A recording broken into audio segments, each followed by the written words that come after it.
Hello मंडळी, नमस्ते. आज पाहणार आहात पान मोदक कसे करायचे. छान पानाच्या स्वादाचे मोदक करूयात. प्रथम खोबरे किसलेले कढईत घेऊन त्यात दुधात वाटलेले खाऊचे पानाचे मिश्रण घातले. त्यानंतर साखर घातली. साखर घालून एकजीव केले. सगळे एकत्र मिक्स करून घेतले. व्यवस्थित साखर विरघळण्यासाठी खोबरे हलवून घ्यायला पाहिजेत. व्यवस्थित हलवल्याने साखर लवकर विरघळली जाते. त्यानंतर व्हॅनिला इसेन्स हिरवा कलर असलेला अर्धा चमचा घातला आहे. त्यामुळे त्याला छानसा हिरवा रंग येतो. मग एकत्र केल्याने हिरवा रंग छान त्या खोबऱ्याला छान लागतो.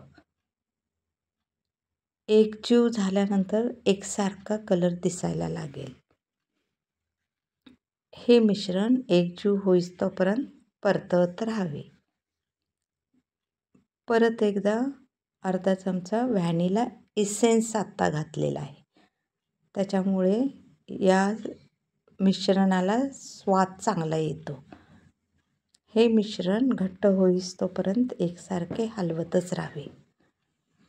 त्यानंतर त्यात अर्धी वाटी मिल्क पावडर घातली. त्यामुळे त्याला अजून चांगला स्वाद येतो. मिश्रण घट्ट होईस्तोपर्यंत हलवतच राहावे. मिश्रण घट्ट झाल्यावर गॅस बंद करावे. गरम असतानाच मोदक वळून घ्यावेत. मोदक वळताना त्यात बडीशोपाचा मसाला म्हणजे धने डाळ, गोड बडीशोप, चेरी एकत्र वाटून त्याचा केलेला मसाला भरून मोदक वळावेत. असे तयार झाले मोदक. तुम्हीही करून बघा आणि कसे झाले जरूर कळवा. धन्यवाद.